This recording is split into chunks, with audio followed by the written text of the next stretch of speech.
dosa-dosa yang lalu diampuni oleh Allah. Hajat kabul dosa diampuni. Farrij biha karbana, angkat ya Allah kesusahan-kesusahan hati kami semuanya, problematika itu kemudahan oleh Allah Subhanahu wa taala. Amin ya rabbal alamin. Alhamdulillah pada malam hari ini kita bisa melanjutkan istiqomah kita, ketemu lagi ya. Walaupun minggu yang lalu bukan libur tapi kita hadir di Masjid Diponegoro, sekarang kita bisa ketemu lagi, duduk di majelis yang seperti ini lagi. Alhamdulillah. Mudah-mudahan sebagaimana kita sering ketemu di dunia di majelis baik seperti ini, kita nanti ketemu lagi di akhirat di surga Allah. Nanti kalau ada yang kancrit, ya mudah-mudahan nggak ada. Ada yang kancrit disyafaati sama yang nggak kancrit. Ya. Kata Al-Imam Al-Ghazali, beliau mengatakan akhdiru minal ikhwan. Yang banyak kalau cari dulur boleh bolo itu sing akeh sing soleh. Cari yang banyak yang soleh. Fa inna likulli mu'min syafa'a yaumil qiyamah.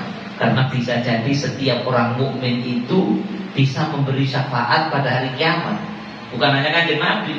Kanjeng Nabi ya memang punya syafaatul utsma namanya. Rasulullah itu memberi syafaat yang paling besar, kuotanya paling banyak. Tapi ada orang itu yang punya kuota 8, ya, tiketnya 8. Yang dia kan butuhnya cuma 1. Misalnya ya, cuma dikasihkan orang tuanya bilang, "Kawis aku duwe tiket dhewe," kan bisa jadi begitu. Ya, malah kita sopo, duwe kanca biyen masyaallah teman saya disaatkan butuh tiket kancane bisa seperti itu. Ya, bisa seperti itu. Maka dari itu yang mudah-mudahan dengan kita ini berusaha kumpul membentuk komunitas orang-orang yang baik-baik, yang senang majelis, nanti saling mensyafaati pada hari kiamat, saling tolong-menolong di dunia sampai di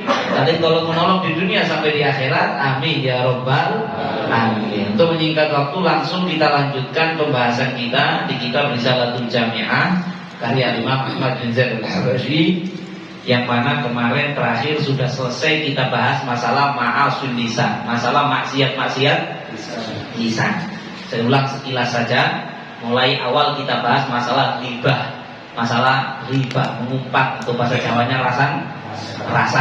Kemudian juga kita bahas namimah, masalah maksiat lisan, adu domba. Kemudian yang ketiga kita bahas di pertemuan berikutnya al-kadzib, yaitu maksiat lisan yang sangat berbahaya, yaitu bohong. Kemudian selanjutnya yang minggu lalu yang terakhir kita bahas asyatm wasab walan, yaitu caci, maki dan laknat. Mencaci orang, memaki orang, nyilokno wong dan melaknat sesuatu yang tidak boleh dilaknat. Ini kita bahas di pertemuan yang terakhir. Maka selesai sudah maksiat lisan. Insya Allah setelah ini kita bisa lebih menjaga lisan kita untuk tidak bermaksiat, ya. Karena di antara tujuannya ngaji ya diamalkan. Kalau nggak ada pengamalannya babar blas ya. Dikatakan al-ilm bila amal, ilmu tanpa amal kasyajar bila tamar, seperti pohon nggak ada buahnya. Bahkan naudzubillah kalau sampai yang kata disebut itu alimun bi ilmihi lam ya'malan mu'adzabun min qabli obatil wadan. Orang ngerti kok nggak ngelakoni, sengaja nggak melakukan, sengaja nggak mau ngamalkan ilmunya. Ada yang nggak ngamalkan, dia berusaha ngamalkan tapi kepreset, tobat, kepingin ngamalkan lagi, itu masih dihitung ngamalkan. Tapi orang yang ngerti tapi sama sekali nggak mau ngamalkan, misalnya gini, biarin walaupun habis ngaji kemarin katanya tak boleh begitu hibah, biarin, memang saya senang hibah, biarin. Itu namanya sengaja nggak mengamalkan ilmu. Naudzubillah, bisa disiksa orang seperti itu nanti pada hari kiamat sebelum penyembah berhala disiksa oleh Allah. Fa'iyatubillah ini ya. Dan diantara bagaimana yang sering kami sampaikan juga oleh Rasulullah SAW, kalau Allah itu menghendaki seorang hamba itu baik, yufaqihu fiddin, dijadikan Allah mudah dalam urusan agama ini. Kalau dia mudah ngerti, akhirnya dia tahu harus melangkah bagaimana, akhirnya tingkah lakunya itu benar, akhirnya masuk surga. Mudah-mudahan kita semuanya begitu. Sekarang kalau ini pembahasannya ma'asil aini, maksiat mata. Sebelum kita bahas, kita ayo tobat bareng-bareng ya. Saya sendiri ini yang belum tentu bersih 100% dari maksiat mata. Kita pada malam hari ini tobat kepada Allah, minta ampun kepada Allah. Kalau selama ini mata kita sering bermaksiat, ya Allah, pada malam hari ini ya Rabb, nastaghfiruka ya Rabb, daripada maksiat mata kami ya Allah, mata yang Kau berikan kepada kami, yang Kau berfirman, wa ma khalaqtul jinna wal insa illa liya'budun. Tidaklah kami diciptakan kecuali untuk menyembah Engkau ya Allah. Engkau berikan mata kepada kami Allah sebagai fasilitas penunjang agar kami menyembah Engkau ya Allah, agar kami membaca, mata kami digunakan membaca Al-Quran, mata kami memandang wajahnya orang-orang soleh, mata kita gunakan berjalan ke masjid untuk sholat, menunaikan perintah-Mu. Tapi kadang-kadang mata yang Kau berikan untuk ibadah kami gunakan untuk hal-hal yang Kau larang dan Kau haramkan ya Allah. Maka ampuni kami ya Allah, hapuskan dosa maksiat mata kami ya Rabbi Mustafa ya Allah. Berkat perkumpulan yang mulia ini ya Allah, tidak keluar kita dari sini kecuali maksiat-maksiat mata kita sudah diampuni oleh Allah Subhanahu wa ta'ala. Dan insya Allah duduknya kita di majelis ini adalah melebur dosa-dosa kita seperti maksiat mata yang sebelumnya. Dikarenakan innal hasanat yudhibnas sayyiat, kebaikan menghapuskan dosa-dosa kecil. Maksiat mata itu termasuk dosa kecil yang insya Allah mudah-mudahan dihapus. Tapi jangan kemudian buka apa-apa Bim, tak kelompok no maksiat motong kok sholat lagi. Yang sampai mati ini pas mari sholat, mari pengajian. Kalau pas maksiat mata tadi kemudian pas lagi bawa sepeda, lampu merah, ada di depan itu kaos itu kainnya kurang tinggi, sehingga kelihatan punggungnya kan begitu. Mau tato nih, ada wedo. Ini katanya budal pengajian, ya, katanya budal pengajian. Mau ditelok, mau dipalingkan pandangan kita. Ini yang mau kita bahas malam hari ini. Ya. Ditelok, harus ngomong ya, gak ditelok itu mubazir. Ini kalimat yang ngawur ini. Ditelok itu mubazir. Saya pernah dengar orang bicara mubazir ya, aku barang haram kok mubazir. Ya, kan ditelok ya bagus, dapat pahala. Kamu lihat ya dosa. Lah ya apa? Masa saya pakai kacamata kuda? Oh, enggak. Ya, kata Nabi An-Nadratul Ula laka wa Ali. Kamu lihat perempuan itu saat kelibet penglihatan pertama. Oh, namanya kita hidup apalagi di Indonesia. Ya, Masya Allah Indonesia ini luar biasa komplit. Solihah ake, bejat ake, komplit di sini. Ya, ulama banyak. Ngelama ya, Mbak. Banyak wong soleh ake, wong jahat ya. Ake, alhamdulillah. Lengkap Indonesia ini ya. Nanu-nanu. Ala kulli hal, karena nanu-nanu, sampai tadi budal pengajian kadang di jalan dia ketemu orang macam-macam. Kalau teman hidup di mana ditaruh di sana ya nanti budal pengajian ke kaketok sih kalau kayak gini. Makanya besaran mana pahalanya? Kalau bisa soleh besaran di Indonesia karena perjuangannya luar biasa. Ya, nah apa tadi? Ketika kita lihat contohnya tadi kulitnya punggungnya perempuan yang buka tadi, kemudian timbul syahwat. Benar kalau setelah itu dosa. Sampai majelis kamu sholat maghrib, majelis taklim dihapus sama Allah dosanya lihat itu tadi. Tapi siapa yang bisa menjamin dan lampu merah itu kamu bisa nyampe ke sini? Kalau setelah itu perapatan berikutnya ditubruk mati. Suul khotimah berarti. Waktu itu kamu mati, aktivitas terakhir lihat haram. Khawatir suul khatimah. Hanya mudah-mudahan kita setelah kita bahas ini bareng-bareng, saya nasihati diri saya sendiri, saya ya manusia udah gitu wabib podo ya. Maka menasihati diri sendiri dan para hadirin semuanya, kita lebih bisa menjaga mata kita. Yang pertama Allah Subhanahu wa ta'ala sebagaimana biasa kita budayakan setiap taklim ayat Quran dulu, hadis Nabi, baru kemudian kalamnya para ulama. Yang pertama Allah Subhanahu wa ta'ala berfirman, inna sam'a wal basara wal fu'ad kullu ulaika kana anhu mas'ula. Kata Allah sesungguhnya pendengaran, basar, penglihatan, dibahas penglihatan, kemudian hati, semua itu akan ditanya dan diminta pertanggungjawaban oleh Allah. Termasuk mata, kamu saya kasih mata, kamu pakai lihat apa? Ya, itu nanti bakal ditanya oleh Allah. Kata siapa? Kata Allah sendiri. Allah sendiri yang ikrar dalam Al-Quran, penglihatan kamu bakal dipertanyakan oleh Allah. Kamu saya kasih nikmat mata, bisa melihat, dipakai apa penglihatan kamu? Bakal ditanya. Maka harusnya kita mikir di dunia ini, ya Allah, saya pakai apa mata ini? Ya, saya pakai apa? Sama Allah, gak boleh begini, gak boleh apa? Nah, ini yang kita bahas pada malam hari ini. Ya, yaitu apa? Kita bahas dulu, kita baca dulu ma'asil aini, maksiat-maksiat mata. Wa ma'asil aini, dan adapun maksiat-maksiat mata, mithlun nadhari ila nisa al ajnabiyati. Yang pertama seperti melihat kepada perempuan ajnabi. Bagi laki-laki melihat perempuan ajnabi. Siapa perempuan ajnabi itu? Perempuan ajnabi adalah perempuan yang bukan mahram dan bukan istri. Saya ulang sekali lagi. Perempuan ajnabi adalah perempuan yang bukan mahram dan bukan istri. Bukan juga Malakat Saya Malukum, tapi sekarang nggak ada sudah Malakat Saya Malukum. Ya, maka saya perkecil, bukan mahram, bukan istri. Apa itu mahram? Kan kita tahu mahram adalah perempuan yang haram dinikahi. Sebenarnya bukan muhrim, tapi dalam Indonesia muhrim bisa apa? Ya, makanya kalau muhrim dalam bahasa Arab, muhrim itu orang yang sedang berihram, orang yang haji atau umroh setelah dari mikot berihram itu namanya muhrim. Orang sedang berihram, dia kan haram itu nafsi, saya haramkan diri saya, orang berihram. Ya, tapi mahram itu adalah yang haram dinikahi.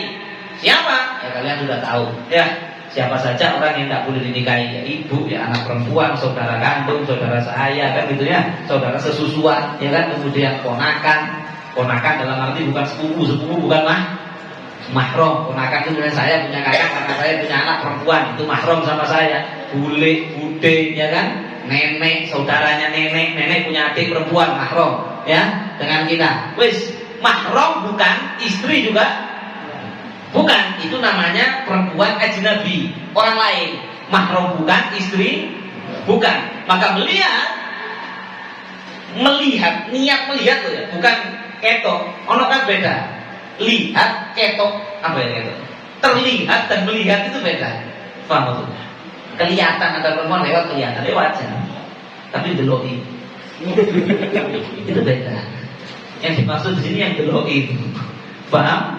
Kalau kita melihat istri kita sendiri, kadang delok terus, tidak apa bojone. Walaupun bukan mahram bukan istri.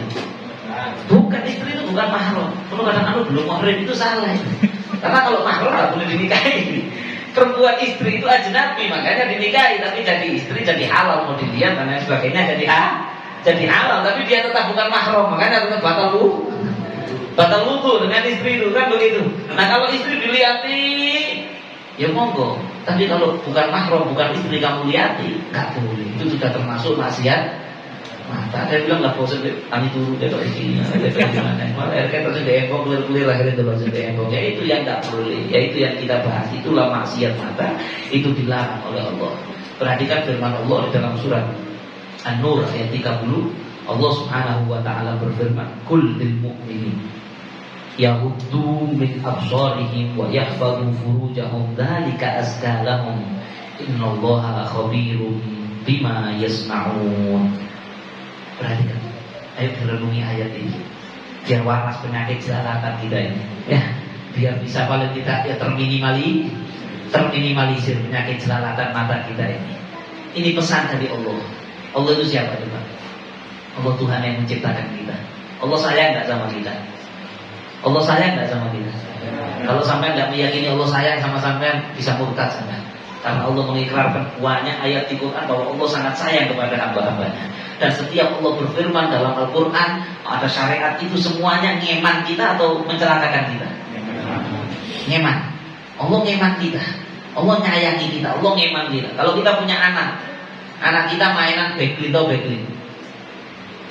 Backlit itu tidak bisa bau banget. Pemutih itu kan bahaya kalau diminum sama anak kecil bisa. Kita lewat roji. Terus ada anak kecil umur 2 tahun mainan backlit tadi, botolnya dibuka, anak sampean cinta. Terus dia kena dikira si 1000. Sampean sebagai orang tuanya apa yang sampean lakukan? Hah? Diambil secara paksa, dimarahi. Karena apa? Sayang. Tapi kalau misalnya kalau cek senang itu nanti itu cek senang, berikan kebebasan. Lampu gak ada dilarang. Apa hebatnya dilarang lah? Larang. Maka sayang apa enggak berarti? Tidak sayang. Maka kalau banyak orang zaman sekarang itu protes, kenapa sih itu? Islam itu ini gak oleh. Kalau ngayu liwat didelok gak oleh. Lo itu kan nikmat dulu. Itu kan nikmat dari Allah. Kok saya tidak boleh? Kalian ini gak oleh, mau gak oleh. Itu rumput Islam ini. Loh, Itu kalau orang berpikiran begitu, sama seperti orang yang protes, bapak itu buat anaknya kata duit, kita dibaikkan aja gak oleh. Sama. Kalau Allah tidak sayang sama kita, bicara no. Betul kan? Tapi karena Allah tahu, itu kalau kamu lakukan, itu bakal merusak kamu. Makanya kamu mau dorong rusak, nanti kamu gak enak sendiri loh ya. Tak eman, dieman sama Allah. Gimana cara Allah eman? Ayo, ini pesan dari Allah. Ini kalamnya Allah, bukan omongan saya. Allah yang berfirman. Kul, katakan wahai Muhammad. Lil mu'minin. Ini mas-mas dulu, mbak-mbakku. Yang khususnya bab ini mau mana bahaya. Kul, katakan wahai Muhammad. Lil mu'minin, kepada lelaki-lelaki yang beriman. Beriman kan? Berarti ini pesan. Ini WhatsApp Jafri dari Allah untuk kita mukminin. Ya, kullil mukminin. Katakan wahai Muhammad kepada orang-orang mukmin, yaghuddu min absarihim. Hendaklah mereka menjaga pandangan dari yang haram itu tadi. Menjaga dan menundukkan pandangan mereka, wa yahfadzu furujahum, menjaga kemaluan mereka dari zina. Dzalika azkalahum. Kalau mereka menjaga pandangan mereka, itu lebih bersih dan lebih baik bagi mereka. Ini Habib Umar sering, Umar bin Hafid sering cerita ya ini. Ya, saya sering dengar dulu. Lihat, kalian renungi kalimat dzalika, itu azkalakum, itu lebih bersih, lebih baik bagi azkalahum, lebih baik bagi mereka. Innallaha khabirun, Allah itu Maha tahu bima yasnaun, atas apa yang kalian kerjakan. Ada dua makna khabirun bima yasnaun. Allah tahu kalau setiap kalian lihat haram, Allah tahu dan ditulis dosa. Dan kedua, Allah tahu kalau kalian lihat yang haram, itu akan merusak kalian, perbuatan kalian akan merusak stabilitas jiwa kalian, merusak fitrah kalian. Allah tahu. Maka dari itu dibilang jangan. Kalian dengan menjaga pandangan, menundukkan pandangan, azka, lebih enak, lebih bersih, hatimu lebih tenang. Orang yang menjaga pandangan dikasih tenang hatinya oleh Allah. Tenang. Karena kan kalau haram hatinya tenang. Semakin banyak lihat haram, ada kegalauan di dalam hati. Kemudian orang yang tidak melihat haram dijadikan oleh Allah, mohon maaf, ada yang dibawa umur ya. Orang yang tidak melihat haram, dia jaga pandangannya, maka ibarat setrum itu delok bojone itu setrumnya tinggi. Jadi lihat istrinya itu tertarik terus. Tapi kalau jelalatan itu setrumnya turun. Nah iya, setrumnya turun. Ada dulu orang mengeluh ke satu ulama, kalau nggak salah ke Imam Ibrahim bin Adham. Wah Imam, saya itu istri saya kok nggak cantik lagi. Istri saya tidak menarik lagi. Kenapa kalau delok bojoku kok biasanya delok bojone wong kok lebih tertarik. Nauzubillah min dzalik. Kenapa? Kata Imam Ibrahim bin Adham, yaitu karena kamu tidak nurut sama Allah. Sama Allah disuruh jaga pandangan, suruh tidak jelalatan, kamu jelalatan, rusak akhirnya. Kamu nggak nurut sampai singgah ini. Iya kan? Kamu tidak nurut sama Allah. Sudah dibilang sama Allah. Allah itu bukan hanya nyoba dok ngeprank, kata oleh dulu cek kapok. Enggak. Allah ngeman kita. Dia eman kita sama Allah Subhanahu wa taala. Maka ketika orang itu tidak menjaga pandangannya, ada sesuatu yang rusak di dalam hati dan pikirannya. Sehingga pada akhirnya nikmat yang halal, setrum yang halal kepada istri tadi jadi berkurang. Ketika berkurang, ya yang kekurangan nikmat siapa? Yang dikurangi nikmatnya dia, yang rugi siapa? Yang rugi dia. Bahkan saya pernah diceritain, ada satu orang naudzubillah min dzalik, itu dulu kerja di kapal pesiar. Kemudian kapal ini disewa oleh kaum nudis atau kaum nudis. Apa Pak? Jadi ada orang itu yang nggak pakai baju, sak kapal itu gak kelamben kabeh. Itu kapalnya keliling dunia, ke banyak negara lah. Dan dia ini si orang yang cerita ini kerja di kapal situ. Jadi sak kapal itu ratusan orang laki perempuan campur nggak pakai baju. Jenenge wong lanang di Bono mungkin dia nggak menjaga pandangan. Apa yang terjadi? Orang ini cerita setelah sekian lama dia ngampun mohon maaf, dia laki-laki, dia lihat perempuan nggak pakai baju, banyak cantik-cantik, dia nggak ada salah. Hilang peti, diombak kok. Itu kan sudah penyakit ini berarti. Harusnya kan sahabat, harusnya kan begitu. Ya, tapi lihat, Allah tahu. Kenapa kalau kamu nanti kamu rusak sendiri. Tapi kalau kamu nurut, kamu bakal enak dunia akhirat. Gak nurut, rusak di dunia. Tidak usah nunggu di akhirat. Di dunia sudah rusak. Na'udzubillah min dzalik. Dan yang herannya lagi dia juga ngomong, yang orang yang kerja itu ngomong. Dan mereka itu yang kaum telanjang itu, mereka lama-lama mereka tidak melakukan hubungan laki perempuan. Mereka sendiri tidak sama. Rusak. Na'udzubillah min dzalik. Akhirnya rusak hatinya, ternak, banyak kegalauan, stres, akhirnya muncul inhiraf namanya. Orang itu kalau sudah nyimpang dari syariat, muncul namanya inhiraf, penyimpangan. Akhirnya timbul penyimpangan. Akhirnya lama-lama kalau lawan jenis gak tertarik nang ke sesama jenis. Lama-lama ada na'udzubillah yang zaman sekarang itu kalau lihat lawan jenis biasa gak tertarik. Kalau lawan jenisnya disakiti, disilet-silet, baru dia timbul syahwatnya. Ada. Maka kemudian dia kalau mau melakukan hubungan begitu harus pasangannya disakiti. Kalau nggak disakiti, bukan ini sudah rusak semuanya ini. Sampai na'udzubillah ada yang dibunuh. Waliyadzubillah min dzalik. Ini terjadi. Ini fakta yang kita nggak boleh menutup mata. Kenapa ini semua terjadi? Berawal dari mana? Berawal tidak taat kepada perintahnya Allah. Maka dari itu Allah memerintahkan kita kullil mukminin, katakan kepada orang-orang mukmin ya hukum min absarihim, menjaga pandangan mereka, wa yahfazu furujahum, menjaga kemaluan mereka dari zina, maka dzalika azkalahum, itu lebih baik dan lebih bersih bagi mereka. Innallaha khabirum bima yasnaun. Masya Allah, mudah-mudahan dengan ini kita faham bahwa dengan kita menjaga pandangan yang untung kita sendiri, kita tidak menjaga pandangan yang rugi kita sendiri. Pesan ini dari Allah untuk kita, untuk ngeman dan nyayangi kita, ya. Kemudian qala Rasulullah sallallahu alaihi wasallam, bersabda Nabi Muhammad sallallahu alaihi wasallam, an-nadra sahmun masmumun min sihamil iblis. Kata Allah, pandangan haram tadi, lihat kepada yang haram tadi adalah panah beracun daripada panahnya iblis. Ini kata Rasulullah SAW. Jadi kalau kita lihat tadi itu misalnya yang tato ini kegeriman, ya. Tapi kok tahu ketok berarti ya. Masya Allah. Yang ada tatonya di kegernya tadi, maka ketika kita lihat satu kali delok, kok mulus orang kulit. Lihat lagi. Itu iblis sedang manah kita, dan panahnya beracun. Panahnya beracun. Apa panah beracunnya? Apa efek racunnya? Dijelaskan oleh kalamnya Nabiullah Isa alaihissalam. Nabi Isa pernah mengatakan, iyyakum wan nadrah, fa inna nadrah tazra' fil qalbi syahwah wa kafa biha fitnah. Kata Nabi Isa alaihissalam, hati-hati dengan melihat kepada yang haram. Melihat kepada yang haram memunculkan syahwat haram. Ada syahwat halal, ada syahwat haram.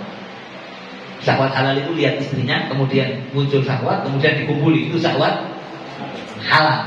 Ada namanya syahwat haram. Syahwat haram itu lihat perempuan yang bukan mahram, bukan istrinya. Kalau mahram syahwat juga masalah juga, penyimpangan. Na'udzubillah min dzalik. Melihat orang lain kemudian syahwat, berarti syahwat ingin apa? Berzina. Na'udzubillah min dzalik. Maka timbullah dari penglihatan tadi keinginan berzina. Dan itu sudah masuk racunnya iblis ke dalam hatinya dia. Yang tujuannya iblis dalam melepaskan panah beracun tadi, agar orang tadi nanti lama-lama dari penglihatan kemudian biasanya timbul menghayal, ya. Kok delok menghayal, hukuman kegerbi coba tak selentik, coba tak begini kan. Makanya kata Imam Sayyidina Nabi Yahya alaihissalam ketika ditanya mabad zina, zina itu kok bisa terjadi, itu awalnya dari mana? Qala an-nadhar wa tamanni. Kata Nabiullah Yahya alaihissalam, zina itu dosa yang begitu besar. Nanti ada kita bahas khusus, karena nanti ada maksiat kemaluan setelah ini. Ini sudah halaman terakhir ya dari kitab Risalatul Jami'ah, sudah halaman terakhir. Setelah ini hatam kitab ini. Ala kulli hal, nanti zina ada babnya sendiri. Cuman zina itu dosa yang sangat besar, bahkan bisa menyebabkan orang mati tidak membawa iman, bisa orang mati tidak bawa Islamnya, mati dalam keadaan kufur kalau melakukan zina dan belum tobat, dan bisa kekal di neraka selama-lamanya kalau imannya dicabut oleh Allah gara-gara zinanya. Dan zina itu dimulai dari mana? Kata Nabi Yahya alaihissalam, dimulai daripada melihat dan berangan-angan, berimajinasi, berekspektasi dalam zaman saat ini, ya. Dari lihat tadi, kemudian dari penglihatan tertanam syahwat haram di dalam Di dalam hatinya kemudian, waduh kalau saya mudik hari rumah opo ya, kira-kira kalau begini akhirnya keinginan tadi semakin tidak terkontrol, akhirnya kepingin merealisasikan dia mana? Akhirnya kepingin nyoba, akhirnya kepingin merealisasikan, akhirnya terjadi zina. Dimulai dari mana? Dimulai dari melihat tadi. Jadi kalau dari awal sudah dipotong, dikat, enggak, saya enggak lihat lagi, selesai, aman. Enggak akan zina. Tapi apa kata iblis? Iblis mengatakan, kata iblis, hiya qausi al-qadima wa sahmi alladzi la ukhti'u bihi. Penglihatan, lihat yang haram itu adalah senjata saya, adalah busur panah dan anak panah saya yang tidak pernah meleset saya. Kalau orang kayak tak panah kan itu kena mesti dari iblis. Ya, mesti kena. Sing soleh kaya apa? Sing seneng pengajian, sing ustaz, sing kiai, sing habib. Kalau sudah tak panah sama itu, kalau kena. Kalau masalah melihat, ya baru nanti sampai menjerumus ke zina atau tidak, itu berhasil nggak berhasil racunnya bekerja. Ada yang setelah keracunan racunnya dinetralkan akhirnya sembuh, ya ada yang racunnya nggak dinetralkan, nggak ditawarkan, naudzubillah terjerumus kepada maksiat yang lebih. Makanya fitnah perempuan ini fitnah paling besar. Bahkan Rasulullah SAW pernah bersabda, ma taraktu, kata Nabi SAW, ma taraktu ba'di fitnah adhar 'ala rijal minan nisa. Saya tidak pernah meninggalkan fitnah yang lebih berbahaya bagi laki-laki melebihi fitnah perempuan. Pokoknya fitnah perempuan ini fitnah paling gede. Dan fitnah yang paling terakhir keluar dari hatinya orang soleh, termasuk paling terakhir. Ini orang soleh itu, sering saya bilang sini, orang soleh itu tidak ada keinginan minum khamr, jauh tidak ada. Ya, kemudian Mas Dhani ini soleh-soleh, tawaran khamr gak kira-kira kan? Aduh kali, tawaran khamr gak kira, tertarik aja enggak. Seandainya dibilang halal, moh kan begitu. Ya, orang soleh itu tidak ada keinginan nyoba daging babi. Saya yakin tidak mungkin mau nyoba daging babi. Atau misalnya orang soleh dikongkon nyabu, ya ini lo sabu-sabu, ini lo kokaina, orang apa kokaina. Ya, insya Allah tidak. Tapi kalau urusan perempuan, sah soleh-soleh itu masih rawan di sini. Ya, masih rawan orang soleh. Nabi Yusuf kan itu. Ya, Nabi Yusuf sudah pernah saya bahas di kata ulangi. Nabi Yusuf itu hammat bihi wa hamma biha. Di Quran begitu, hampir saja kepreset Nabi Yusuf alaihissalam. Maka fitnah yang paling besar yang ditinggalkan setelah Nabi Muhammad, berkata Nabi, fitnah paling besar bagi kalian adalah fitnah perempuan. Nabi juga pernah bersabda, ittaqu fitnatad dunya wa fitnah nisa. Hati-hati fitnah dunya, fitnah perempuan. Fa inna awwal fitnah Bani Israil kanat min qibalin nisa. Kata Nabi, dulu fitnah rusaknya Bani Israil gara-gara fitnah masalah perempuan. Kembali ke hadis yang pertama tadi, pandangan yang ditutno, yang diikutkan tadi itu adalah panah beracun dari panahnya iblis. Nah, yang hadis ini yang manisnya yang belakang. Faman taroka khaufan minallahi ta'ala. Barang siapa yang meninggalkan pandangan haram tadi karena takut kepada Allah, aslinya nafsunya kepingin, tapi karena takut kepada Allah dipalingkan pandangannya tadi. Ketika di lampu merah gitu, kalau tato ini gegeran itu kan contohnya. Nafsunya kepingin lihat, lebih kok bisa punya nafsu loh? Ya memang nafsunya manusia. Zuinalin nafsu syahwati minan. Bisa syahwatnya kepada perempuan itu sudah bawaan dari pabriknya sudah. Ya, laki punya syahwat ke perempuan itu sudah settingan pabrik sudah dari Allah, memang begitu. Maka ketika orang laki lihat perempuan cantik tertarik, itu sudah tobini, memang seperti itu semua. Ya, akan tetapi ketika nafsunya ingin melihat, tetapi dia tahu ini haram, ini sama Allah tidak boleh. Kata Allah, kalau saya tidak melihat lebih baik untuk dunia akhirat saya, maka dipalingkan kali saya nggak lihat. Maka terus speedometer. Ya, matanya lihat speedometer. Terus speedometer ini kata tetap dulu. Iya, kata tetap dulu. Diselimurkan hatinya cek kandelong ngarep. Ya. Padahal pengen lihat, enggak. Barang siapa yang mampu begitu, amin. Ya, barang siapa yang mampu begitu, apa kata Nabi SAW? Maka aqahullahu ta'ala imanan yajidu halawatahu fi qalbihi. Maka sama Allah, kan tadi kan dia lihat yang haram itu dia kepingin manisnya delok haram, ya. manisnya lihat perempuan yang katanya cantik tadi, ya perempuan itu walaupun wajahnya nggak boleh loh. Maksud dia boleh cari HP baca gede, nggak bisa lono arwah itu soni aku bunga tapi ayo betul betul gede. Subhanallah, nggak apa-apa, kata siapa nggak apa-apa sama. Jelas? Intinya pokoknya ini belum bahas nanti masalah aurat itu nanti minggu depan akan datang. Ini kita bahas melihat perempuan ajnabi maupun itu auratnya atau bukan auratnya.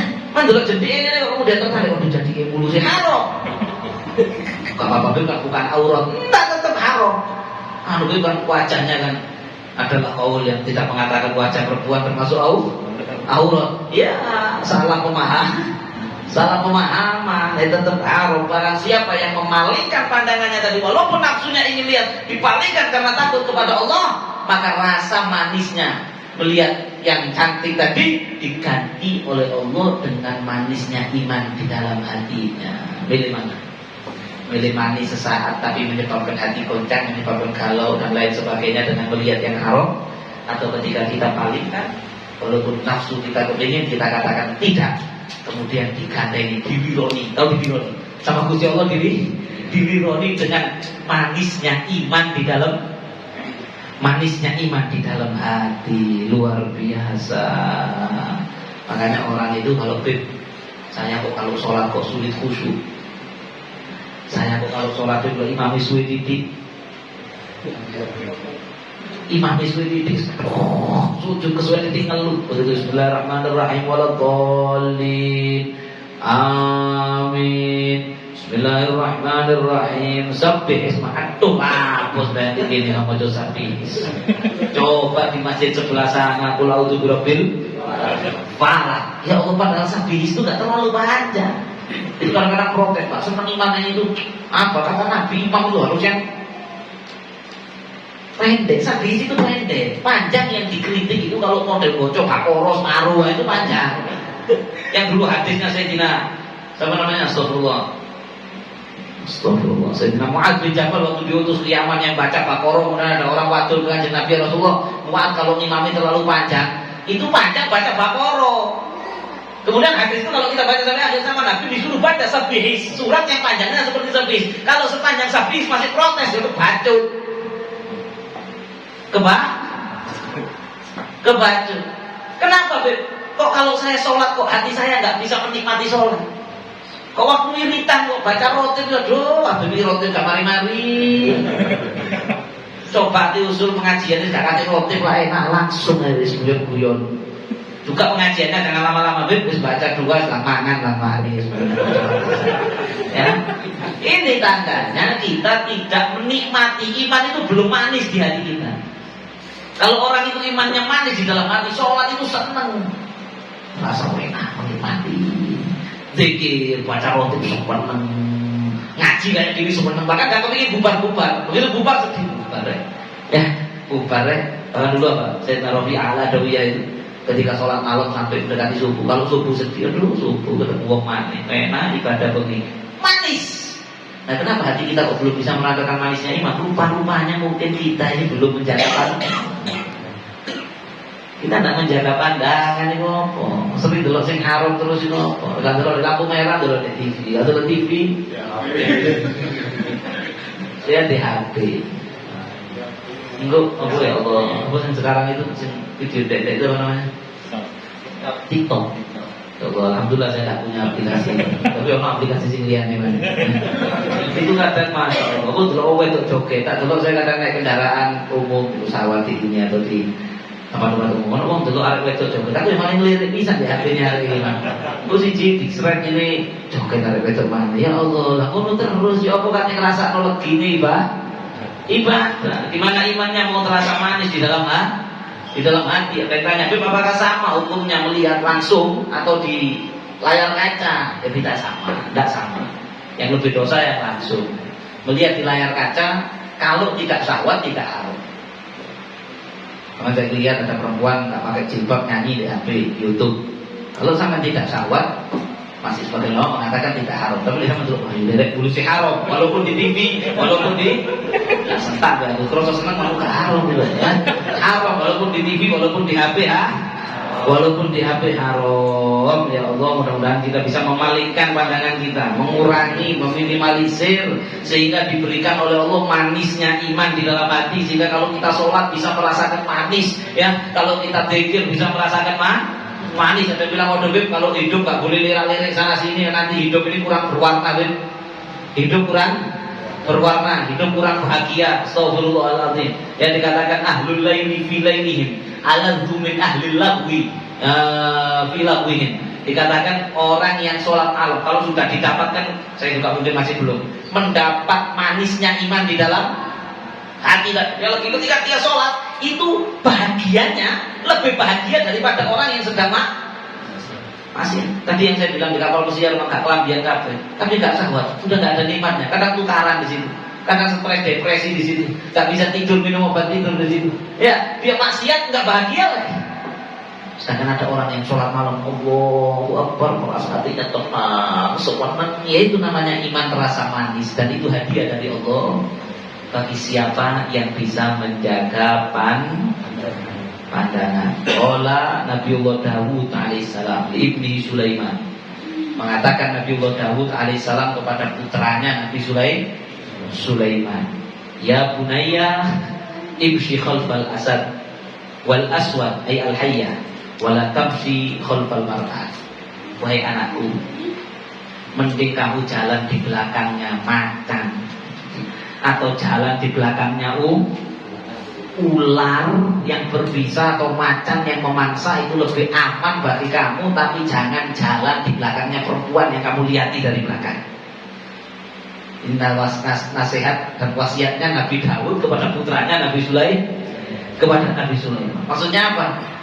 Melihat perempuan itu lebih bahaya, merusak kamu daripada kamu bahayanya ular dan bahayanya macan.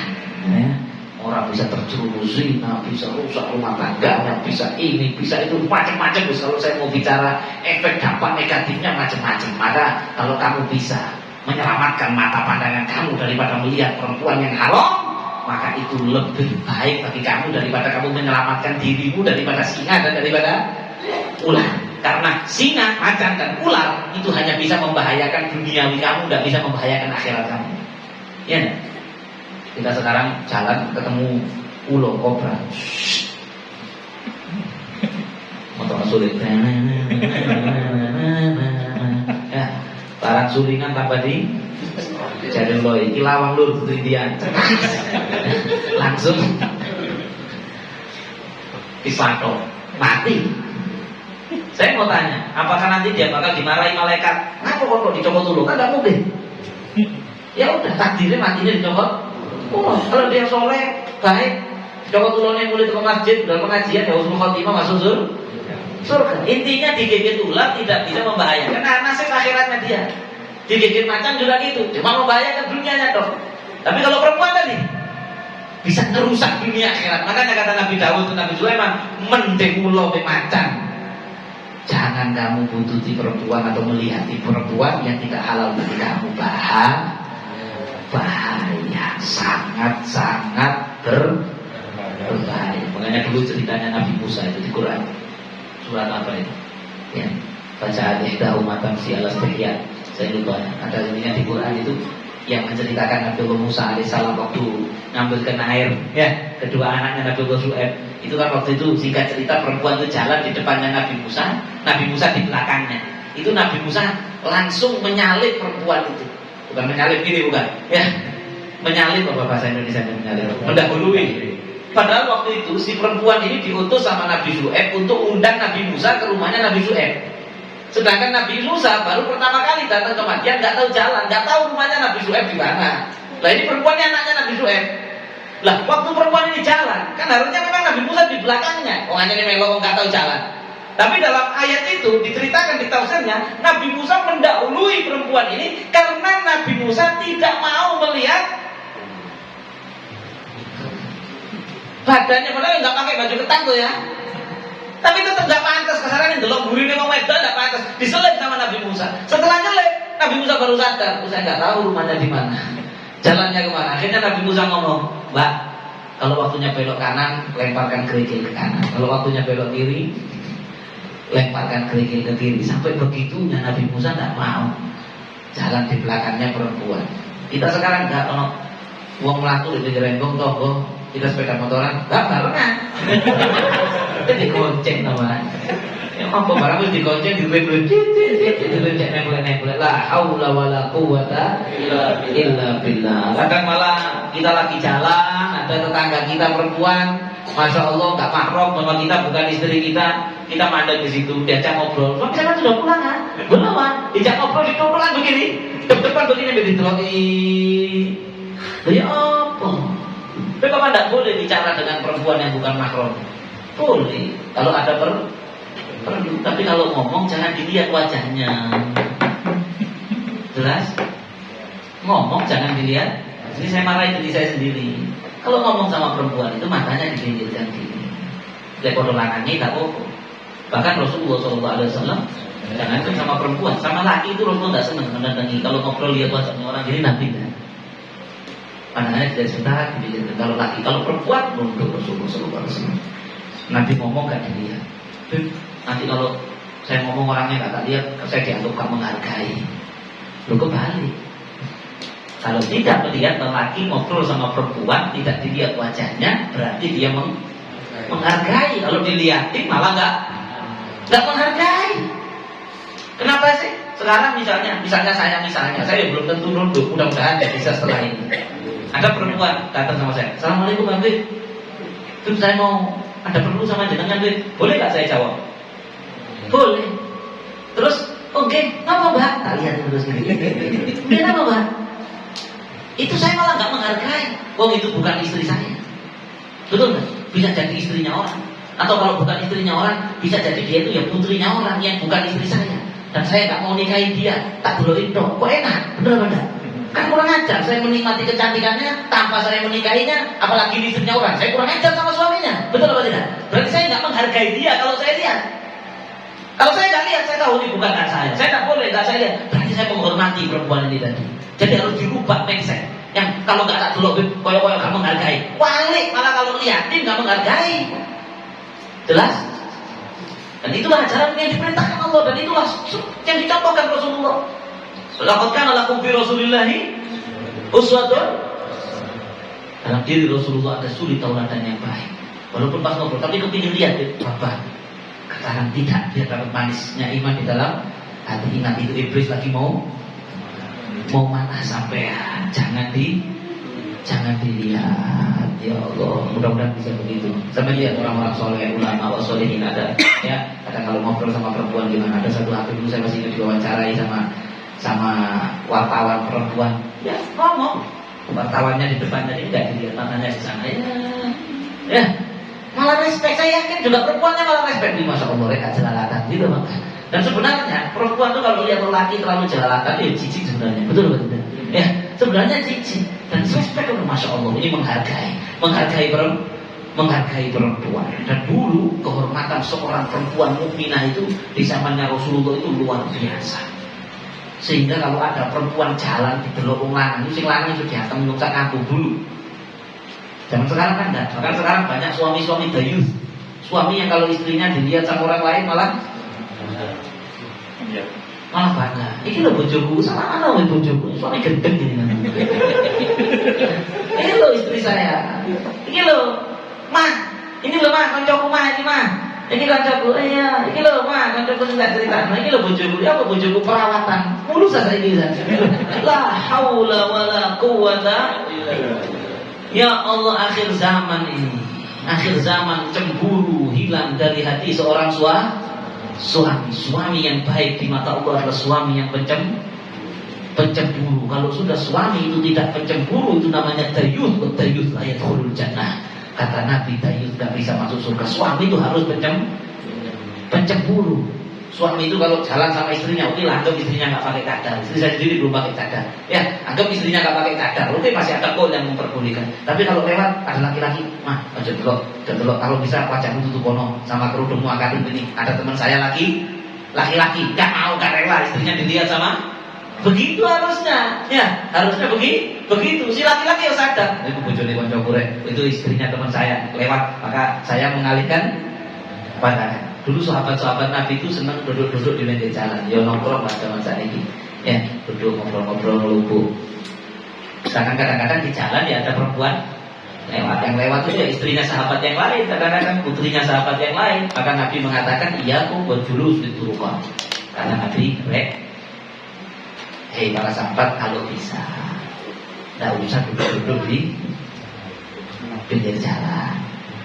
Terus para sahabat juga jangan kasarnya itu kasarnya ya mereka seneng biasa lah kayak kita nongkrong cangkruk lah ya cangkruk. Akhirnya Nabi lihat wajah mereka seakan dia bisa apa-apa. Nanti bisa gembira bagi yang cangkruk ya bisa apa-apa. Kalau kalian mau duduk di pinggir jalan duduk tapi fa'atin torik hakohu, kata Nabi berikan haknya jalan. Apa haknya jalan? Yang pertama disebut Nabi Ghaddul basar, menjaga pandangan. Kalau ada perempuan lewat, istrinya temenmu lewat, pokoknya perempuan siapa yang bukan mahram kamu, bukan istri kamu lewat, jangan dilihat, gak usah disopo. Jangan dikira sombong, terserah. Nah ini saya juga lagi belajar ini ya. Jadi kalau perempuan gak usah disapa. Kecuali ada perlu, Mbak saya mau perlu begini, gak apa-apa ngomong kalau ada perlu. Kalau nggak ada perlu, ada perempuan lewat, tidak usah disapa. Boleh, ayo, assalamualaikum Pak, waalaikumsalam, nggak usah. Nggak usah kanan lewat jadi sopo. Lalu cuy, ya. Padahal yang harusnya assalamualaikum, saling sapa menyapa itu adalah sesama adalah laki-laki ya sama laki-laki, perempuan ya sama perempuan. Ya sama perempuan, masya Allah, ya Allah mudah-mudahan. Bahkan dulu ada Allah Subhanahu Wa Taala berfirman, kata Allah dalam surat Al-Ahzab ayat 53, Allah berfirman, wa idza sa'altumuhunna mata'an fas'aluhunna min wara'i hijabin dzalikum adharu liqulubikum wa qulubihin. Kata Allah, kalau kalian meminta sesuatu ke rumahnya Nabi, minta sama istrinya Nabi, ya kan biasa. Rasulullah kadang nyuruh sahabat, ambilkan ini di rumah saya. Nah di rumah kan ada siapa? Ini ayat Quran. Jadi kalau ada yang bilang kayak gini ini berlebihan, berarti ya ini ayat Quran. Aduh, berlebihan itu. Nah, ini ayat Quran. Jadi kata Allah gini, kalau sahabat itu ngambil sesuatu di rumahnya Kanjeng Nabi, minta kayak ya Allah saya gak sama Kanjeng Nabi. Kadang-kadang Cak Nur Salih Cak Nur, ambilkan talam di rumah Cak Nur. Ya, Cak Nur, kursinya ketinggalan Cak Nur. Kadang saya di sini, gak bisa tinggal saya. Ya, kalau sana, di sana ada istri saya. Maka Allah memerintahkan hendaklah mereka meminta waro hijab di belakang ada pembatas. Ini kan, tidak depan-depan. Cukup misalnya ngomong assalamualaikum, sama Rasulullah disuruh ngambil ini. Oh iya, istrinya ngomong gak apa-apa. Oh iya, diambilkan. Mungkin kalau zaman sekarang ya pintu itu ya tidak dibuka gini pintunya, paham? Pintunya nggak dibuka kemudian ini nggak begitu. Mungkin kalau memang terpaksa ada kontak ya dia harus ngasihkan gini, dia dibuka sedikit pintunya, paham? Barangnya dikeluarkan begini, kemudian ditutup lagi tanpa si istri menampakkan diri dan si yang disuruh ngambil ya gak penasaran. Kurang ajar namanya, ya itu namanya kurang ajar. Kata Allah itu lebih bersih untuk hati kalian dan hati mereka, istri-istrinya Nabi Shallallahu Alaihi Wasallam. Karena para sahabat itu juga manusia laki-laki. Bahaya nanti kelihatan istrinya Nabi, na'udzubillah ada sahabat tertarik sama istrinya Rasulullah, kan kurang ajar. Ya benar. Sedangkan wa azwajuhu ummahatuhum, kata Allah istri-istrinya Nabi Muhammad adalah ibu bagi orang yang beriman, yakni tidak boleh dinikahi walaupun setelah Nabi wafat kan tidak boleh. Tidak boleh jandanya Rasulullah tidak boleh dinikahi orang lain, haram. Jadi kalau janda kita boleh, ya. Jadi kalau jandanya Rasulullah nggak boleh. Tapi waktu itu yang namanya sahabat ini laki-laki, kalau nanti tuduhan sama istrinya aja, Nabi ngorok di hatinya ada sesuatu bahaya. Maka kalau kalian datang ke rumahnya Rasulullah, Rasulullah nggak ada, disuruh ngambil sesuatu, maka mintalah waro'ah hijab. Ada pembatas, itu lebih bersih, lebih aman bagi hati kalian dan hati mereka, istrinya Nabi. Istri juga manusia, betul kan? Nanti kadang-kadang mau ganteng ini loh. Jadi lebih aman memang dikasih batasan itu lebih menyelamatkan urusan mulai di dunia sampai di akhir di akhirat. Sebelum saya tutup, sebelum kita masuk tanya jawab, itu tadi menjaga pandangan dari perempuan. Ada yang di luar, tapi di sini nggak disebutkan. Jadi sekalian tak susulkan hari ini, yaitu orang laki-laki yang mulai, naudzubillah, ini penyimpangan tapi bisa diatasi mulai dini, yang mulai ada rasa tertarik kalau lihat sesama jenis. Hati-hati. Mengatakan Al-Imam Sufyan Ats-Tsauri, Al-Amrad Hasanun, mengenai orang Imam Sufyan Ats-Tsauri, Imam Sufyan Ats-Tsauri mengatakan, intinya Imam Sufyan di satu tempat ada satu anak dimasukkan. Amrod itu apa? Nanti Amrod, anak masih agak kecil, kemudian tidak ada, makanya sunnah memelihara jenggot. Karena jenggot ini, ya jari ini, orang kalau naudzubillah yang penyuka sama jenis itu kalau lihat orang jenggot itu nggak tertarik, jadi aman. Itulah diantara hikmah memelihara jenggot. Nah kalau kelompok itu roto ono arek lanang tapi wajahnya roto medoi apa namanya itu amrod. Bahasa Arabnya amrod, arek kondoan ben paham. Naudzubillah ini. Intinya diriwayatkan Imam Sufyan Ats-Tsauri lihat ada satu amrod masuk ke satu tempat. Dulu tempat kayak mandi, bukan mandi bareng-bareng, nggak kelambian itu bukan. Ya, jadi ada hammamat zaman dulu itu. Ya tutup, mereka tutup aurat. Tapi ada satu amrod masuk ke situ. Kemudian Imam Sufyan Ats-Tsauri mengatakan akhrijuhu anni. Kata Imam Sufyan Ats-Tsauri radhiyallahu ta'ala anhu, keluarkan anak ini dari sini, jauhkan dari saya. Fa inni ara ala kulli imra'atin syaitanan. Ini beliau minal auliya diberi penglihatan lebih oleh Allah. Saya melihat kalau ada perempuan itu ada satu setan yang goda saya, biar saya ngeliatin perempuan itu tadi. Tapi saya lihat di belakang amrod ini tadi sab'a asyara syaitanan, 17 setan. Maksudnya begini. Kalau kita lihat perempuan tertarik, ada setan yang menggoda. Loh ayu terus. Itu ada setan yang satu. Tapi kalau naudzubillah kita sudah mulai membuka, mudah-mudahan tidak ada yang terkena penyakit ini. Tapi ketika sudah mulai ada telur arek lanang ganteng, padahal pada lanang ini, ada ngerek, udah mulai ada tertarik. Itu yang ngipasi berapa tadi? 17 setan. Kalau perempuan setannya satu yang goda. Ini menurut riwayat ini. Kalau mulai ada naudzubillah, lihat laki-laki tertarik, yang ngipasi 17 setan. Kenapa? Karena kalau lihat perempuan tertarik, mentok-mentok zina, iya kan? Zina dosa besar. Tapi kalau lihat laki tertarik, mentok bisa liwat. Kalau liwat lebih besar dosanya dari zina, lebih dimurkai Allah dari zina. Kalau lihat perempuan, ada obatnya. Obatnya apa? Dihalalkan. Betul nggak? Sekarang lihat perempuan tertarik. Obatnya apa? Dinikahi, nikah halal, didapatkan dengan halal. Di prank setan ini. Setan berkata, ayo, maksudnya tuh, delon. Katanya didelok, subhanallah diparani bapaknya dirabi. Begitu rabi, jangan pulang aja.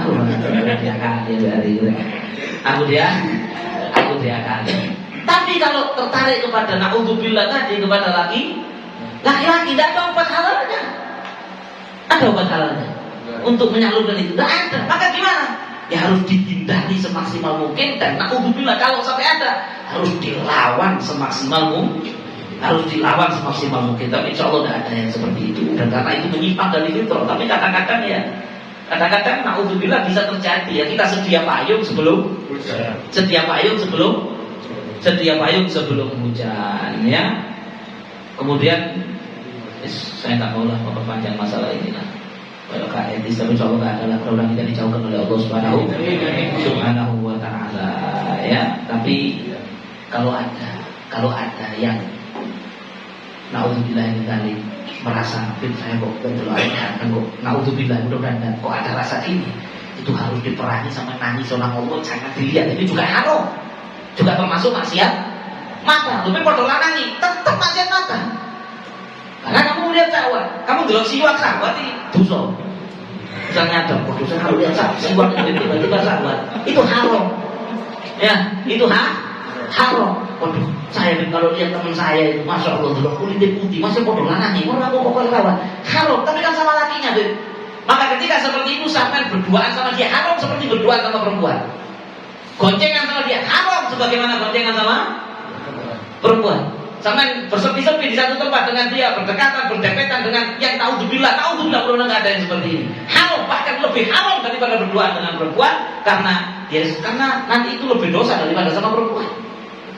Maka itu harus dihindari, dilawan sedini mungkin dan nangis sama Allah, minta itu dihilangkan. Dan obat paling ampuh bagi orang yang begitu menikah. Kalau dia bujangan, obatnya menikah. Di kitab Ihya Ulumuddin diceritakan ada dulu orang dicoba kena ini tadi. Tiba-tiba dia lihat anak itu, khususnya biasanya anak itu bilang dulu ada cilik ganteng, hati-hati. Ya, kemudian ada rasa, apalagi anak kecil biasanya masih kecil, sih koyok mulu, gak ada jenggotnya, gak ada kumisnya. Ya, maka ada rasa tertarik. Maka dia takut. Kok bisa tertarik, nah cilik, takut, dia nangis, itu digoda setan. Kadang jin, kadang setan. Ya, masa Allah digoda, dia nangis sama Allah, minta ya Allah tolong, ya Allah hilangkan dari diri saya. Subhanallah, malamnya dia mimpi ada satu orang wajahnya bercahaya, dipegang dadanya orang ini tadi. Ini kita Ihya Ulumuddinnya Imam Ghazali, dipegang dadanya. Setelah dadanya orang ini dipegang kayak ditungani gitu, bangun, subhanallah hilang penyakit itu, hilang. Dia lihat laki-laki, alhamdulillah hilang, balik normal. Ya, alhamdulillah. Setahun waras. Setelah setahun kumat lagi, tapi dia nggak melakukan apa-apa loh ya. Ketika dia lihat ada laki-laki, dia merasa tertarik, nangis lagi kepada Allah, minta ya Allah tolong selamatkan saya. Malam setelah dia minta, malamnya dia mimpi ketemu sama orang yang bercahaya itu bawa pedang. Mau saya hilangkan godaan itu dari kamu, dia. Maka kemudian dalam mimpi itu lehernya orang itu tadi dipanjung, dipenggal. Setelah lehernya dipenggal, dia bangun dari tidurnya. Subhanallah, mungkin itu setan dan jin yang ganggu dia dalam urusan itu dibunuh sama malaikat musopo sinting mimpi tadi berkat doanya dia. Kemudian setelah setahun lagi, waras tahun, itu kok saya nanya mana sih budal, ini mati dulu itu kok. Makhluk halusnya yang ganggu tadi. Penyakit itu datang lagi. Ketika datang lagi, kemudian dalam riwayat itu saya menikah, kata orang itu. Setelah saya menikah, maka hilanglah secara total daripada penyakit tadi, dan saya dapat anak, keturunan dan lain sebagainya.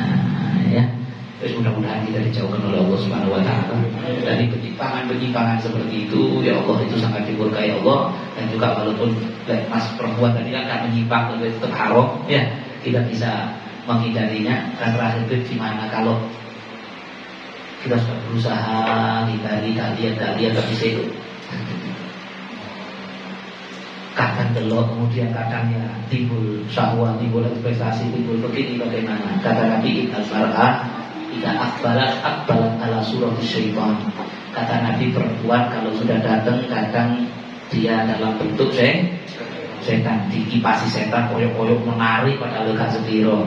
Fa idza ra'atukum, kalau kalian itu melihat perempuan kemudian tertarik, falyati ahlahu. Kata Nabi, pulang ke rumah, kumpuli istrinya, dan tanamkan dalam hati yang punyanya orang itu ya sama kayak saya, sama ini setan, semua permainan setan. Faliati ahla, disalurkan syahwatnya kepada istrinya, dan kemudian setelah itu berusaha lebih menjaga pandangan, banyak-banyak minta ampun kepada Allah, banyak-banyak tobat, banyak-banyak minta ampun kepada Allah, hindari segala macam tontonan-tontonan yang haram yang mengarah kepada membangkitkan syahwat. Kita minimalisir semaksimal mungkin. Kalau masih kepreset tobat, jangan takut sering tobat.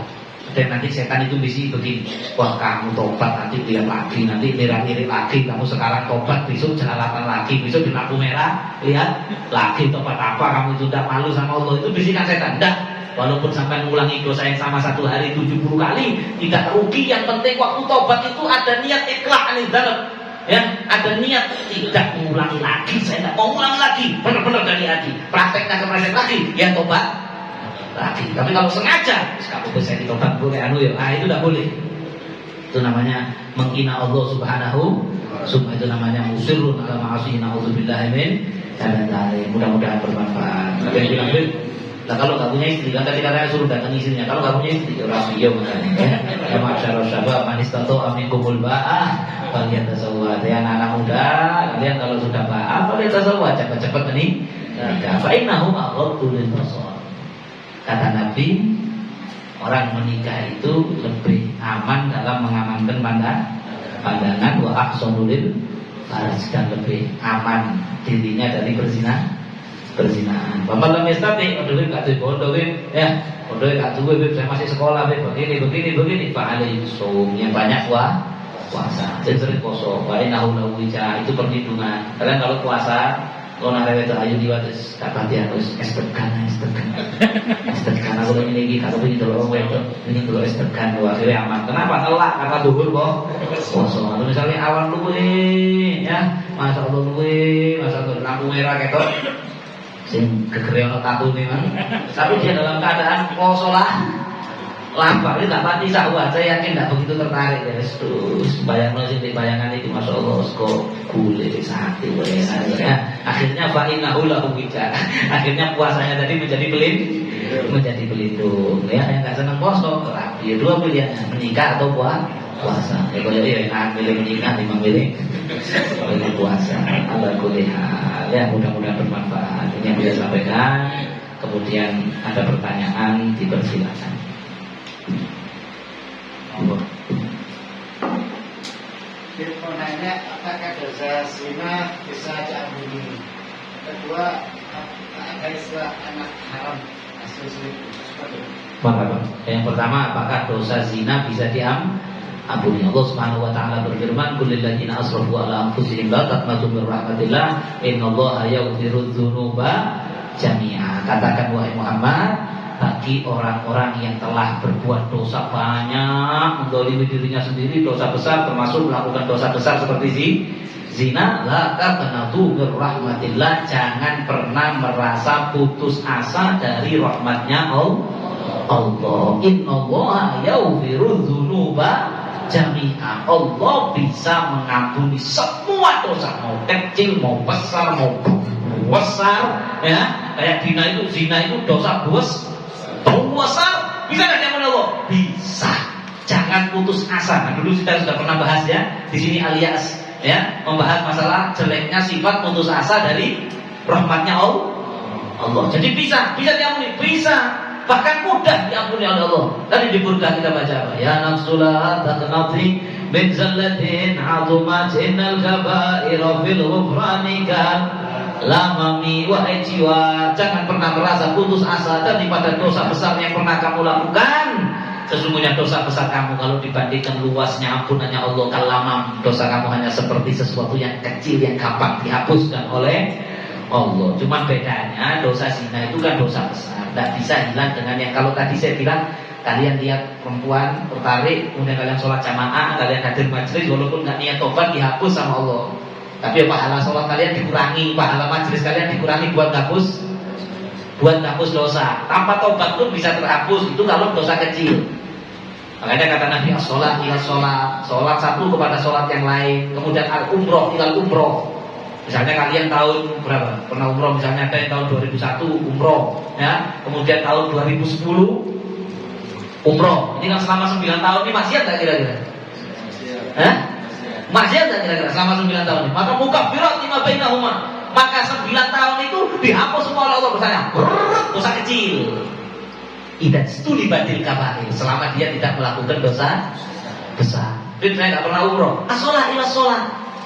Habis sholat subuh, berangkat kerja dulu arah cinta Tuhan kuman. Ya, terus sholat dohor. Antara subuh sama duhur tadi melakukan dosa kecil dihapus sama Allah. Seret. Duhur ke asar yang begitu.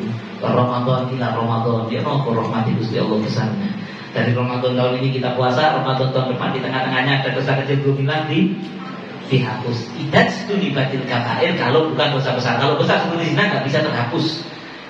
Rumus al-innal hasanat yudhibna sayyi'at itu hanya bisa menghilangkan dosa kecil. Dosa besar kayak zina tidak bisa. Dan terus yaitu yang harus ada taubatan nasuha. Dosa besar bisa hilang dengan taubat nasuha, dan taubat itu ada syarat-syaratnya. Kalau zina ya syaratnya 1, menyesal. Kenapa kok saya zina?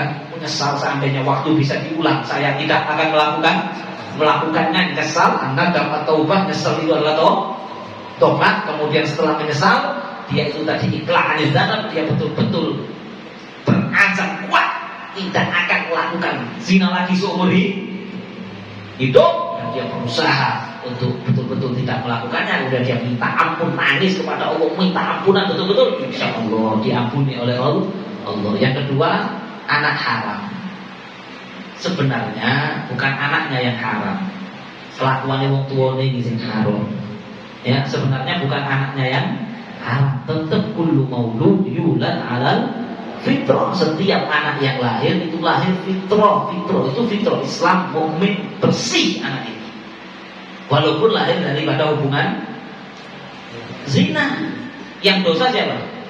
Apakah anak itu bawa dosa zina bapaknya? Zina ibunya? Enggak. Kita di Islam tidak ada dosa turunan. Ya, la taziru waziratun wizra ukhra. Tidak ada orang mikul dosanya orang lain. Anak yang lahir dari hubungan zina tetap anak itu bersih, suci. Nah, cuman dalam urusan fikih ada beberapa hukum yang perlu diperhatikan. Seperti anak zina itu tadi, nasabnya tidak nyambung ke bapak biologisnya. Ini perlu diperhatikan, ya. Dia itu tidak bin kepada bapak biologisnya walaupun dinikahkan. Nah, ini kebanyakan masalah di Indonesia. Ini kalau ada orang zina hamil dinikahkan, ya kan? Ketika nikah anaknya lahir, dianggap anak sah. Maka ketika dewasa anak ini tadi anaknya perempuan dinikahkan sama bapak biologisnya tadi, angkah tuka, wazawaj tuka, maktubataka ibnati, putri saya. Ini bisa tidak sah nikahnya ini. Karena itu yang nikahkan wali hakim. Itu bukan anak bapaknya secara fikih. Walaupun kalau dites DNA tembus loh aja nih. Secara biologis anaknya. Akan tetapi karena itu hubungannya itu janin itu terjadi pembuahan itu sebelum akad nikah, maka ini bukan anaknya bapaknya. Dan sebenarnya menikahkan perempuan hamil sebelum anaknya lahir itu hukumnya haram, walaupun pernikahannya sah, ya, walaupun pernikahannya sah. Kenapa haram? Karena untuk menjaga nasab. Kalau habis biasanya itu yang benar itu ditunggu lahir, habis lahir baru nikah biar jelas ini anak sebelum nikah. Tapi kadang untuk menutupi aib dan lain sebagainya, ala kulli hal ada hukum sendiri, tapi anak tidak bersalah dan anak itu bersih, nggak ada dosanya. Dan dikarenakan dosa zina orang tuanya cuman kebanyakan, ya nggak semua, kebanyakan anak yang lahir dari hubungan begitu itu susah jadi anak soleh. Ya, kebanyakan susah jadi anak soleh. Tapi ya tidak menutup kemungkinan. Bahkan banyak orang yang jualan momen volume sekali ini kadang-kadang mungkin dulu dari hubungan seperti itu. Tapi ya ada yang kayak gitu jadi soleh, ya tidak menutup kemungkinan. Allah yahdi insya Allah memberi hidayah kepada siapa yang dikehendaki oleh Allah. Ya seperti itu mungkin. Ada pertanyaan lagi, satu lagi mohon. Terima kasih. Mungkin ada dua pertanyaan.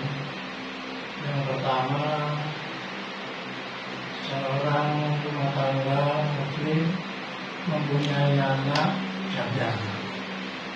Lantas yang bakal nikah lagi muslim, tapi orang tua laki-laki tadi sudah meninggal. Untuk mewakili kata orang Jawa itu mau minta si perempuan. Benar sih. Ada orang punya anak. Ya, orang rumah tangga punya anak, terus anaknya janda. Oke. Terus si bakal lelakinya itu muslim, tapi nggak punya orang lelaki. Oh. Itu terus yang langkah selanjutnya Yang malah nikahkan. yang mau meminta kepada anaknya perempuan tadi bukan orang muslim, itu gimana? Oh. Yang pertama, Ya, siap. itu Saya kacau dulu ya. Nanti pertanyaan berikutnya cekak. Bingung saya. Ya. Jadi gini pertanyaannya, ada seorang punya anak perempuan janda. Kemudian si janda ini mau dinikahi sama lelaki. Lelaki ini muslim tapi nggak punya orang tua. Kemudian ada orang bukan muslim, jalukno lah dasarnya. Ya, gimana? Begini, jalukno itu hanya ya seyogyanya ono sing jalukno. Tapi sebenarnya seorang lelaki itu tidak harus diwakili oleh walinya atau siapapun. Laki-laki itu mau menikah itu tidak, walaupun walinya nggak setuju, secara hukum fikih loh ya, secara pantas nggak pantas ya lain lagi. Ya, misalnya saya sekarang, misalnya toh loh ya. Kok ngamuk ada itu? Misalnya saya mau nikah sama orang, ya saya datang sendiri, nggak pakai orang lain mintakan. Saya mau nikahi putri jenengan. Oh iya Beb, saya terima, langsung dinikahkan, sah. Saya nggak butuh wali, saya laki-laki. Yang butuh wali itu perempuan. Jadi ya yang tadi itu selagi lelakinya itu muslim, ya nggak ada masalah. Yang mintakan itu bukan muslim, ya itu nggak ada hubungannya sama hukum fikih, ya nggak ada masalah. Ya, kecuali kalau yang mau menikahi ini non muslim, bukan bodoh ya.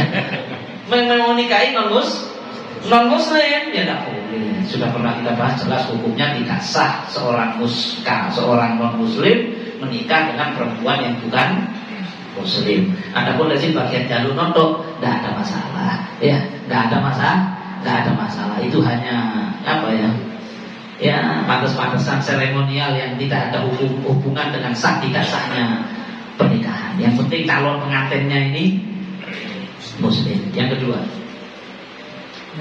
yang kedua kembali yang diterangkan tadi sama Habib masalah surat. Kalau katakan sabihis tidak terlalu panjang katanya ya. Tapi kadang ada seorang imam baca di dalam Al-Quran panjang, lalu di lingkungan masjid itu katakan banyak karyawan kan umumnya bekas istirahat. Terus apakah itu nanti si takmir bisa membicarakan atau konsultasi bagaimana? Masya Allah. Ya, pertanyaannya bagi yang nggak dengar. Tadi kan saya menyampaikan kalau model sabihis itu tidak tergolong panjang, ya. Jadi sebaiknya makmum itu jangan protes kalau imamnya masih baca yang panjangnya ya sepanjang sabihis. Tapi gimana kalau kasusnya itu di perusahaan, di pabrik atau di tempat kerja yang mana waktu sholatnya itu singkat, sedangkan itu waktu istirahat itu isoma 3 sudah pendek, bukan hanya sholat, ya istirahat, ya sholat, ya makan. Nah, maka waktu yang pendek tadi harus dibagi menjadi 3, leleye, sholat dan makan. Perlu leleye itu. Orang kalau nggak leleye sakit stroke nanti, pengentalan darah kalau terlalu capek. Ya, maka bagaimana kalau misalnya imamnya tadi dirunding sama takmir, nggak ada masalah. Ya, tidak ada masalah. Pokok imamnya sudah dilarang baca Fatihah. Nggak bisa langsung Allah Akbar langsung ruku nggak pakai Fatihah, nggak bisa. La sholat dan liman lam yaqra bi Fatihatil kitab. Tidak sah sholat orang yang tidak baca Fatihah. Tapi kalau dulu imam sampai siang orang-orang itu istilahnya pendek, ya harusnya imamnya juga jangan keras kepala. Ada imam yang begitu terus nggak bisa saya itu sabihis pokoknya kaiso belum ya itu namanya imam yang kotor, itu namanya apa? Ya nggak boleh imam juga begitu. Ya harusnya imamnya kondisional, itu udah baca surat yang pendek. Ina kasih berikan. Seperti di tempatnya Mas Septi, saya kalau mau khutbah dikasih waktu 10 menit ya, di markas Kostrat itu 10 menit habis 10 menit sholat Fatihah 1 kali. Jadi kan biasanya kan Fatihah 7 ya, Fatihah 7, Qulhuwallahu 7, Qul huwallahu 7, Qul huwallahu 7. Saya katakan 7 kakek dia tak kurangi 3. Jadi oleh korting mana itu di Kostrat 1 ya, saya udah kotor tapi enggak, saya tetap mau 3. Ya, nah, ya mungkin mereka mau latihan namanya militernya, mau begini ya, alhamdulillah sholat Jumat ya udah khutbahnya 10 menit habis gitu. Suratnya juga biasanya saya katakan Jumat, rakaat pertama surat Jumat, rakaat kedua surat Al-Munafikun, sekarang kan surat Jumat pangkas jadi 2 ya. Nggak saya kocok dendeng. Kalau sholat Jumat tidak boleh terlalu pendek-pendek karena ada hadis Nabi menganjurkan sholatnya agak panjang. Kalau bisa kocok kulhu, Jumatan kulhu nggak pantas ya. Masya Allah, sholat 5 waktu nggak apa-apa. Jumatan ini nabi kulhu ya rada ya apa ya. Masya Allah ya. Kemudian Fatihah 1 kali nggak ada masalah. Ya nggak apa-apa dirutin. Tapi juga takmir ngomongnya ke imamnya yang enak, imamnya tanggapannya juga yang enak. Kalau imamnya ngotot kemudian dibenci sama makmumnya, bahaya. Imam yang dibenci sama makmum tidak dianjurkan untuk menjadi imam. Imam itu sih bisa jadi makmum ya. Tapi makmumnya ya sih ya saling saling kurang lebih. Itu suka protes. Kalau sing imam protesan, kalau sing makmum protesan. Hati sama. Itu dari Islam protesan. Ya. Jadi orang jangan protesan. Orang itu boleh protes kalau melihat barang batil, ya. Lihat barang batin, protes. Di terasnya masjid digawe judi bola. Masjid kita mau mengadakan nonton final Argentina melawan Prancis besok malam jam 10 ya, diadakan di pelataran masjid. Dan bagi jamaah masjid yang ingin naruh taruhan untuk Prancis, karena takmir menyediakan jadi panitia taruhan ya. Dan untuk Argentina, nah ini batil apa enggak? Batil teman. Nah, kayak ini protes ya, kita harus protes. Oh masjid kok digawe nonton bola, kayak taruhan, wah protes batil. Tapi kalau bukan barang batil, ojo protesan ya. Nanti imam wala dolin, kurang alif kurang doa titik, protes tidak usah. Tadi tak hitung-hitung 6,5 alif, kurang separuh imamnya gimana? Tidak usah, harus apa-apa, keterima. Keterima. Tadi do-nya itu kurang gini, kurang do, jadi do kurang do, terus apa-apa. Jangan protes. Kalau cuma barang-barang begitu mau dicukur, selagi tidak berubah selagi tidak berubah makna, imam lali kunut. Ya, saya sering menyampaikan di sini. Ada subuh imamnya tak kunut, subhanallah, sampai imam itu sujud di buemu. Ya, ngadep mana kadang-kadang imamnya. Terpengaruh makmum protesan ini, Islam protesan ini. Ya wes lah lali kunut ya biasa. Sholat id lali takbir satu kali tok, pernah terjadi. Sholat id Allahu Akbar langsung Bismillahirrahmanirrahim. Makmumnya takbir kan, Allahu Akbar. Imam bingung sekali ini mana ya. Masya Allah jenenge lali, namanya lu. Padahal itu perkara sunnah dan sholatnya walaupun takbir satu kali tetap sah. Ya mungkin seperti itu. Cukup? Ada lagi yang punya laporan? Cukup, please. Saya ya. Sebelum saya tutup, alhamdulillah rabbil alamin. Bagi besok pagi, ya tidak wajib. Ya. Hukumnya tidak wajib. Yang sibuk tidak usah. Yang kepingin kerja bakti monggo ya untuk pembangunan masjid. Ya bagi yang kemarin tidak ikut sekarang sudah dikeduk, sudah merancang besi-besinya. Nah, mungkin masih banyak rancangan besi yang kurang. Jadi besok kalau yang kepingin, saya ingin urun tenaga ya, kepingin urun tenaga besok hari Minggu pagi monggo ya datang ke sini lagi ikut merewangi pembangunan masjid. Tapi misalnya besok saya janji mau ngajak anak saya berenang, ya jangan berenang, jangan dibatalkan. Nak kasih berenang nak, soalnya bapak ambil pomon kerja bakti, akhirnya anaknya mantel nang habib, awas kon video pomon tidak ada yang melok masjid, jangan ya waktunya keluarga ya sama keluarga. Kayak ini menang anak, kalau misalnya bisa memang kosong mau kerja bakti, ya alhamdulillah. Ya, saya lakukan begitu dan insya Allah dalam beberapa bulan ini, nggak tahu sampai berapa bulan, memang setiap minggu kita rencananya ada setiap minggu pagi. Siapa yang bisa? Sekali lagi jangan jadi beban dan bukan keharusan. Boleh aku kata kok hati mantel, sama sekali tidak ada. Ya, sama sekali tidak ada seperti itu. Yang dengan lapang dada, memang waktunya luang, tenaganya sisa, ya kawayani ngasuh monggo. Yang enggak ya tidak ada masalah. Pokok sholat 5 waktu, lewat sholat baru tamu. Masuk kata kok satu ya tak apa-apa. Alhamdulillah sudah. Ini yang bisa sampaikan. Ada kekurangan saya mohon maaf. Setelah ini seperti biasa juga sholat isya makan seadanya. Ada kurang lebihnya mohon maaf. Ada kalau waktunya terlalu panjang, banyak yang keringinan kakinya, mohon maaf yang sebesar-besarnya. Nanti malam ada bola juga ini. Perebutan juara di kapan, masya Allah ya. Ini yang bisa sampaikan. Ada wassalamualaikum warahmatullahi wabarakatuh. Ya Rabbana ta'arafna bi anna al-gharafna wa annana asrafna ala nadha asrafna fatub alaina tawbah tawsil li kulli hawfa wastur lana awrati wa amin rawati wa birni walidina rabbi wa mawludina wal ahli wal ikhwani wa sairil ilani wa kulli dhi mahabba aw jiratin aw suhba wal muslimina ajma'in ya rabbi asma fadlan wa judan la bi'tisabi minna bil mustafa rasuli nahba bi kulli suli salla wa sallam rabbi alaihi hakal habi wa alihi wa sahbihi adada tahsis sahbi walhamdulillahi bil badi wa tanani. Sebelum saya tutup barokah surat Fatihah.